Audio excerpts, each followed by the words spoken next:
Don't know. Take one. All right, everybody up, rise like a biscuit. Let's get going here. Okay. Remember, you get one shot at sitting somewhere else. All right, have a seat. Now, let's have a conversation about this test coming up. I said, first, take a look at the big thing. So you should have your notebooks out. This is not a day to take bunches of new notes. You should have all this in your notebook, but you should be thinking and looking and making sure that it's in there. If you don't have it, now is the time to get it, or your notes are not complete, thorough, and accurate. If they aren't complete, thorough, and accurate, they serve no purpose when you are studying them. All right, let's take a peek here. We've got test 3 review, and we'll see if this actually works. Look at that. All sort of. Get some live in there. I can. All right, the English Civil War. That's where we began this test. And again, we just finished. No, actually, I'm going to give you just a couple more things right now for this test. Just very, very, very short. A couple of sentences at the end. So leave like that much in your notebook, and then draw a line down there and say test 4. So you know that that's where the notes begin, or go to the next page, whatever you want to do, but somehow or other mark it. Every time you finish a test, you got to say, okay, that's not the material. After this, the new material is starting at this point.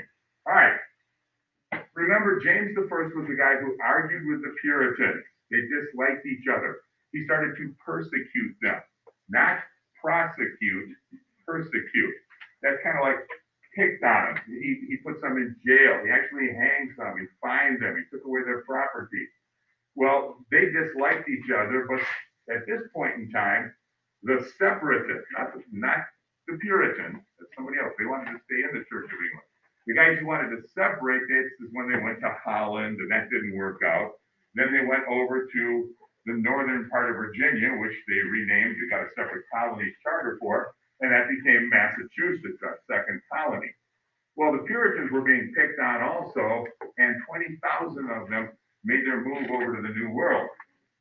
But that wasn't a lot of them. I mean, it may sound like a great big group, but they were all over England. This was a big movement. So when the next king came in, Charles I, the son of James I, well, they had an argument which turned into a literal war. And Charles lost that war. He was beheaded in 1649. Someone had to run the country. That was Oliver Cromwell, the winning Puritan general. Now, Cromwell would not take the title of king because he said, no, that's too worldly. That's not good. I don't want that. I don't want to be a king. I'll be the Lord Protector of England. Lord, in this case, just meant, like the overlord, the person in charge, the Lord Protector of England. And again, he tried to put that Puritan lifestyle on everybody. Everybody didn't want that because they weren't all Puritans. When he died, his son was not able to take control. They needed someone to run the country. And no, put lunch away. It's not just constant eating time. Okay, and so they went and decided, we'll just put the next person in line for the throne onto the throne. And that was Charles II, the son of Charles I. Remember that he and his brother James, the sons of Charles I, when Charles I was executed, then those two boys had been whisked away by loyal Catholic lords that were loyal to the monarchy, that wanted a king again. And so those guys were raised among Catholics, being protected by Catholics, their lives saved by Catholics. As a result, they liked Catholics, as a matter of fact, very much, because on his deathbed, Charles II converted and became a Catholic. This scared the Anglican lords. When Charles died, there was no legitimate heir, and so his brother, James, so this is the second son of Charles I, the younger son of Charles I, James II took over the throne. People thought he was a Catholic secretly, which he probably was. His wife was openly Catholic, and so the Protestant lords forced him to abdicate, to give up the throne forever. That was the end of the English Civil War was when Charles II returned to the throne. So when we talk about the Civil War, you have Charles executed. There's a war. Charles is executed. Cromwell rules for 11 years, and then Charles's son comes on the throne. That's the English Civil War. 11 years. It started in 1649. It ended in 1669. Oh, this was the Glorious Revolution, when James was forced to abdicate and his sister Mary and her husband William took over the throne. It was a glorious revolution because there was no bloodshed. So those are two separate events. They're oftentimes mentioned together because they happen so quickly. But the English Civil War was Charles I executed, Cromwell ruling, Charles II coming back at the Restoration. The Glorious Revolution was James II forced to abdicate, William and Mary put on the throne. Yeah, buddy.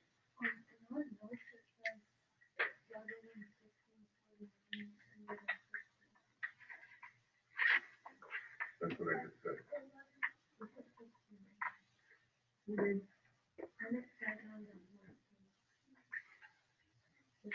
Oh, thank you. Okay. No, 1660. All right. Let's see if I can even fix something on this one.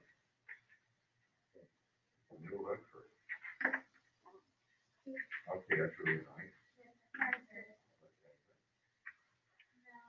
Let's go back a slide.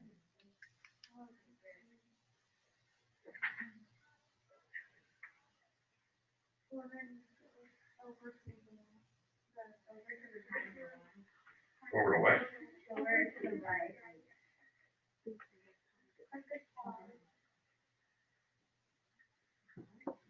Can't even see that on there.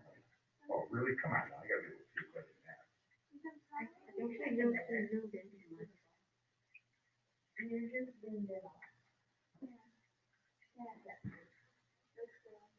Okay.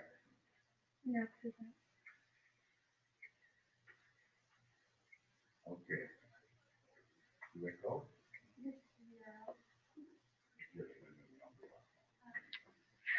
Okay.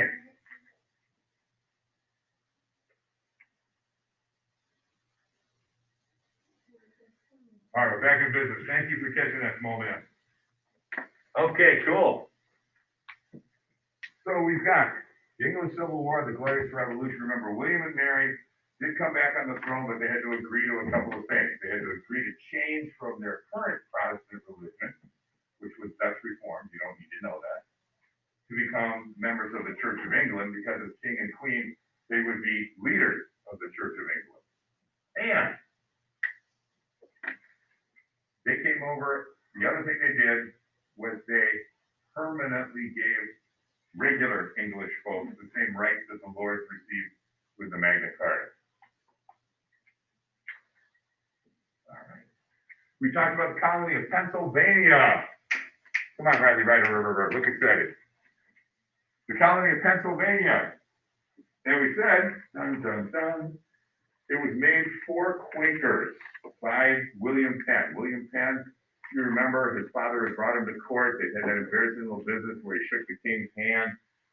The king, when William Penn's father, Admiral Penn, died, owed a whole lot of money to William Penn. He didn't want to pay it. He didn't really have it. So he offered him this huge piece of land instead. And of course, the Maxons completely built. What he did was he gave that big piece of land, which is now Pennsylvania and Delaware. If you look at a current political map, Pennsylvania and Delaware, he gave to William Penn, and William Penn forgave him the debt. Started off as the one colony, supposed to be a Quaker haven. We said he designed the city of Philadelphia, the city of brotherly love. That's what that means. Phil means love, Delphi means city. And he didn't have much trouble with the Indians because as a Quaker, everyone was his friend, everyone was his equal. So he brought gifts over to the Indians. He made them just feel like neighbors rather than somebody coming in to take their territory. The most famous of all the colonists was Benjamin Franklin. He was one of the most famous men in the world as far as science was concerned because of his experiments with what? Lightning.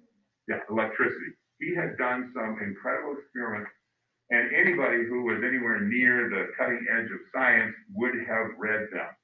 This is the Renaissance where lots of people read about science. Science was a thing of fascination to them. Yeah, but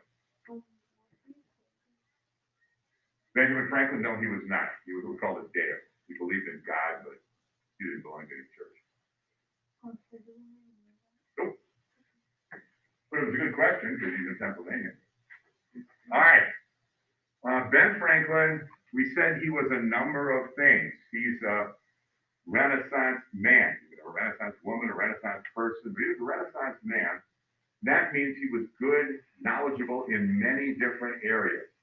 And again, I tell you, if I ask you something about his being a Renaissance man or anybody else, you can't just tell me a number of things that they did in one area. So you couldn't say like, oh, Charles Dickens was a Renaissance man because he wrote The Old Curiosity Shop and he wrote The Adventures of Oliver Twist and he wrote, well, no, that's just being an author and writing a number of different books. You talk about Ben Franklin, you can't just list 6 things he invented. If they see he knew a lot about everything, that would only tell me he knew about invention. He's an inventor. All right. What were some of the other things we said he was? Gus. A statesman and a printer. Okay, statesman, a printer. He was a poor guy though, right? No, he was rich. Money. And he was the author of what? Poor Richard's Almanac. And Poor Richard was a real guy or a fake guy? Fake guy. But he had that common sense, and so all those little things, they're called maxims. Has anybody ever eaten at that restaurant up on Capitol Drive, Maxims? Yeah. What's written on the wall? Nope. Oh, read the wall next time you're in there. It's full of maxims. All little sayings like that. Most of them aren't from Benjamin Franklin, they're from elsewhere around the world, but that's why it's called maxims. All over the restaurants, there are written maxims. Okay, we talked about Maryland. Maryland, it was given to Sir George Calvert. Okay, given by Charles I, Chuck 1, to Sir George Calvert, Lord Baltimore. Because this was a Catholic guy who had been a great advisor and friend to Charles I. And, well, he was forced out by the other Protestant lords, but Charles wanted to reward him for his service and his friendship. Now, Lord Baltimore himself went to his estates in Ireland and retired after that. But it was his son who set up the colony, even though he didn't go there either. What was his name, Omar? Nope. Cecil. Okay. All right, let's see here. He was a Catholic. He was openly Catholic. That's what caused problems with the other lords. And it was Maryland that started off looking as if it was diverging, having problems. You had the Protestant people make their own government at Annapolis. You had the Catholic people make the official government at Baltimore. And it looked like the colony might break apart, have some real trouble, until the Maryland Act of Toleration in 1649. This was huge because it said for the first time that it was illegal. It's against the law. You can go to jail. You can be fined for discriminating against someone on the basis of their Christian religion. So this was big. This was huge. Where? What they did discriminate with colors in there. That wouldn't even have come up. Yep. It wouldn't have come up because that was a given. If it was a given, that people would say, well, black people. Okay, let me explain this. Okay. All right. We're stepping out of review here, but this is an important thing to know. Just because someone said, I don't believe in slavery, doesn't mean they say, oh, that'd be great if that black guy married my sister. Okay? They're not saying they're absolutely equal. They're just saying, I don't believe in slavery. I do believe they're human, but I don't believe we're the same. And there are still prejudices which are in ethnic groups.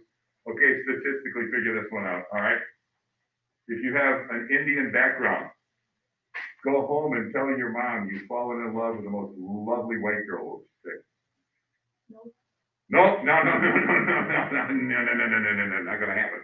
Okay, well, that's part of the culture right now that, things will go on. But, back then, they wouldn't even have thought of that. They would not have thought of, is this black person exactly equal with me? Which group would have said yes? Black people. No. Indian people. They're not old people. Okay, don't just shout out things. People. Stop and think. Back then, which group would have said, yes, we're all the same? Oh, Quakers. Quakers. Everyone is equal. Everyone is their friend. So they would have said it, almost no one else. Okay? There were some in the abolitionist movement, but there were lots of people who said, no, I don't like slavery. We should end that. That's cruel. That's horrible. But that does not mean that we are exactly equal. Okay? Abraham Lincoln himself, the great emancipator, his idea was after the Civil War, he hoped that they could either have black people relocated into the Caribbean or back to Africa. That would take away the pressure between white people and black people, remove the black people. Yeah. So a lot of times, the Roman Empire they had slaves. They were like white and black. I don't think that. But I thought slaves were only white. No, not at all. Throughout history, there are lots of places where there were slaves where there were black people available. No, all kinds of people have been used for slaves. That's usually just in history, just a matter of conquest. I conquer you, you have to do what I say, and I want to build a great big temple, I want to build a great big fort, and who am I going to use? I'm not going to break the back of my soldiers, I'll use the locals. You just became slaves. Oh. Okay. All righty, what do we got here? We revisited Virginia and talked about the plantation owners being rich. Really rich. And the paradox of slavery down there, and here we go again. They had that idea of natural rights, that all men are created equal. That means all humans are created equal, endowed by their creator with certain inalienable rights. It talks about the official natural rights of life, liberty, and property. We'll talk about the pursuit of happiness later on when we get there. But life, liberty, and property are given by God to each individual human being. Yet here we had slavery in North America. What's that all about? If you believe in these natural rights, how can you hold someone as property? So we talked about, well, we did not talk about this. I got this one marked. This is something new. I just want to make sure you understand it.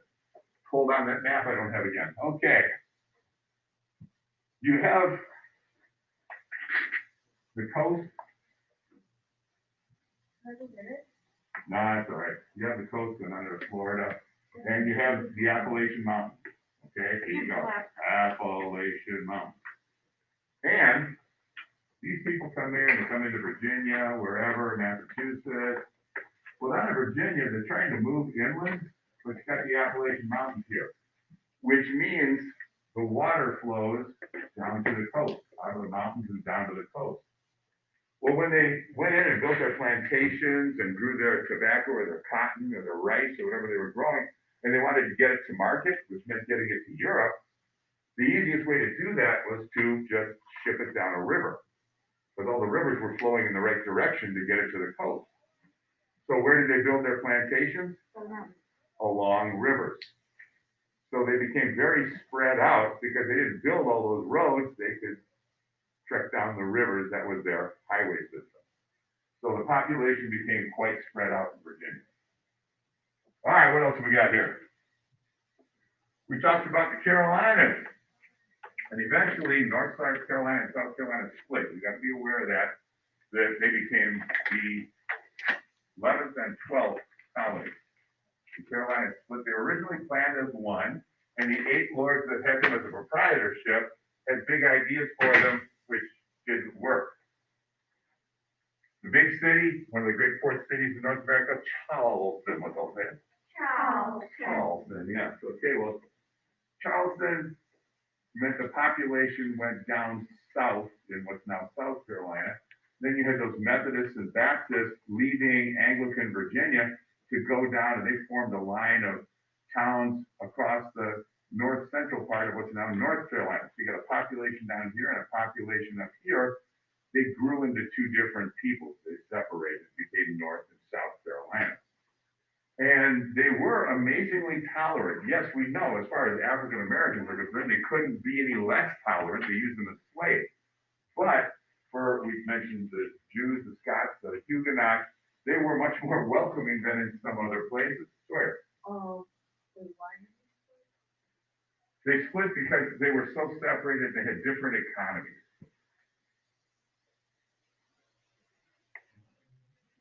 Okay, wait a minute. talked about rights. We talked about the Magna Carta rights, which went to the nobles. We talked about the English Bill of Rights, which William and Mary signed, which then spread that over and gave those same rights to everybody in England. Did we talk about what any of those individual rights were? Okay, I'm not going to go into it right now. I won't test on it, but just so you understand, it was something like, an example, trial by jury. Trial by jury, if it's only the judge who gets to decide if you're guilty or not guilty, and the judge is working for the king or the royal governor, guess which way the judge is going to find? Most of the time, however, the king or the royal governor wants him to find. But if you have a jury of your peers, people who are your station in life, they know that they could be next up for trial. So if they think you're innocent, they're going to say, no, not guilty. Right? Something like called habeas corpus, being told what a person is charged with. I mean, think about it. You might have heard of that. You know, here Chloe gets arrested in the middle of the night over in North Korea. She's visiting North Korea. Door gets busted down. Whatever they call their Secret Service comes in. Chloe's gone. Mom and Papa Green go over to the police station the next day and say, "Hi, we want to know what happened to our daughter." And the police will say, "Don't know. Who's your daughter?" "Well, she was arrested and taken. We followed. She came here." "No, she didn't." "Well, what happened to her?" "Don't know. Never heard of her." You're never going to find your daughter again. And how do you defend yourself? You get to court and they say, "Are you guilty or not guilty?" You say, "Of what?" You know. And how do you defend yourself if you don't even know what you're charged with? Money. So she says, you know, so the rights, one of the rights they got was the right to know what they were charged with. You ever watch a police show? Yeah. Okay. What's the first thing they say? "You're under arrest." Yeah, the right to remain You have the right to remain silent. That was another one of those rights. They said you don't have to testify against yourself. Because frankly, they used to use torture to make people testify. I grab Cha-Cha's fingers and I say, "Are you guilty?" And he says, "No." So snap a finger. "Are you guilty?" "No." Snap another finger. "Are you guilty?" "No." Snap another finger. I'll tell you what. If you give me 20 minutes with Cha-Cha, I can get him to confess that he is a 64-year-old Negro woman. What? What does torture tell you? Does torture tell you the truth? No. No, torture tells you how much pain a person can stand. And they used to do that, so one of the rights to gain was, no, we don't have to testify against ourselves, which means torture doesn't do you any good. We don't get tortured anymore. So that was kind of big. I do. All right, so what's the next thing they say? You have the right to remain silent. Hands up. Oh, there you go. You have that. First of all, they say you're under arrest for murder. To let you know the charges, you have the right to remain silent. So there you go. You right there, a couple of rights. All right, we talked about Georgia, the last of the colonies, number 13, lucky 13. It was started to protect the Carolinas, particularly Charleston, from the Spanish, the pirates, the natives, most particularly from the Spanish down in the Floridas and the Caribbean. James Oglethorpe came up with the idea that they could use debtors from the debtors prison. Remember the debtors prison we said? If somebody couldn't pay their debts, they went to this particular special prison, debtors prison, and the sentence was stay till you pay. So if you didn't have anybody out there to make money for you, and you didn't have any way of making money in prison, it could be a life sentence for a small debt. So he said, maybe these guys will take a chance. They'll go over where there are pirates and Spaniards and natives that might attack. And some of them did. They made the colonies. All they had to do was go over there, stay, and agree to fight if the colony were attacked. Because the debtors, let's see, financially, it was not a success. Not great soil over there in Georgia. However, militarily, the Spanish did come up to attack the Carolinas, and the people of Georgia did push it back. Sorry. Wait, but does that mean if you had, like, no money, that would actually be a better place because you, like, actually get a home? Well, if you didn't owe anyone, they wouldn't just put you in the debtor's prison because you said, I need someplace to go. But if you didn't have any money. There were poor houses and other wretched places which you really wouldn't want to live in. Okay. Would you rather live in a debtor's prison or like house? Would I rather live in a debtor's prison or? No, like, what, is it better in a debtor's prison or like? Well, a poorhouse was probably worse. You want to know a little clue here in case you're ever traveling around? Almost every jail will let you stay overnight for free. I'm not talking about if you have a busy jail in downtown Milwaukee, they're not going to talk to you. But if you're out in, Rotten Apple, Montana, and you say, geez, could I stay in the jail tonight? Lots of times they'll say, sure. They don't have to come in here till Friday night. It's only Wednesday, so we won't have any customers. If a customer comes in, they'll probably throw you out, but lots of times they'll do that. Yeah. Okay. All right. Let's see here. Westward Ho, this is new material, so you can jot this down right fast. Very simple. Omar? Yeah, really, we don't need to. Is this on this test or next test? It is, but it's like 10 seconds. It's really simple stuff. Okay? Daniel Boone, you ever heard of Daniel Boone? Oh, yeah. I've heard of him, but I don't know what he is. Okay, Daniel Boone was a, in America? No. nice. Daniel Boone was a frontiersman. He lived off on the frontier of Virginia, and he would sometimes go traveling out further west. Go see what's there. He didn't like to be crowded. I mean, he went way up. He was kind of raised among the Indians, so he knew all their tricks as far as surviving in the wilderness. And at one point, the governor of Virginia hired Daniel Boone to go find a way to get through the Appalachian Mountains. Now, you have to understand, okay, guys, here's where it comes.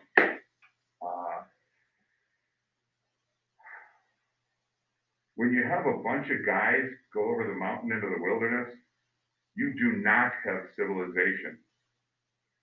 When women and children come, then you have civilization. Because men, yeah, we just don't really, when we're together, we're not terribly civilized. Anyway, you have Daniel Boone's been ordered by the governor of Virginia to go find a way to get it, to find a place where all the people, like women and children, could also make the trip through the mountains. And he does. He finds a place called the Cumberland Gap, a little opening in the mountains where wagons can get through. And he builds something called the Wilderness Road, not by himself. You grab a shovel and build a road over through Kentucky.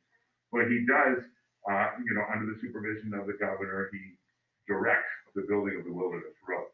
This is huge because it opens America past the Appalachian Mountains. So Daniel Boone builds the Wilderness Road through the Cumberland Gap, which he found. That's the place where they get through the mountains. The Wilderness Road is the actual road itself. Yes, sir.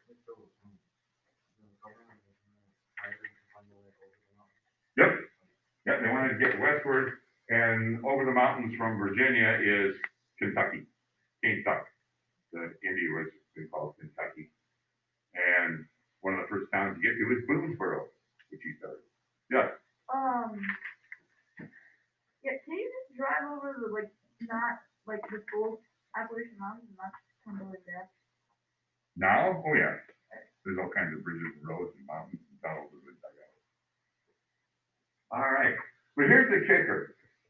As we're getting to the end of the colonial period, we're coming to the point where we have become a separate people. We're just not the same as the British. I mean, think about it. Georgia was founded in 1733. You don't have to remember that. But that is what? 126 years after Jamestown. So for a century and a quarter, people have been over here. And whereas, England used to be home, now it's getting to be different. This is home. And the English themselves, the British, start to treat the Americans as if they were inferior. Now, they came over to help build the British Empire. They've stayed and built their own lives. They've always considered themselves British, but the British start to look down on the Americans. As a matter of fact, it's them that give us that name. You're not really British, you're Americans, because you're just over here in America. And that will mean we become a separate people, we're gonna require a separate nation. So soon there will be the revolution. All right, yo, Spielberg. We're through, babe. It's Spielberg too. You didn't even cut. Did you turn it on? Hey, it's No, not. it's still going. Okay, stop worrying about the hair, start worrying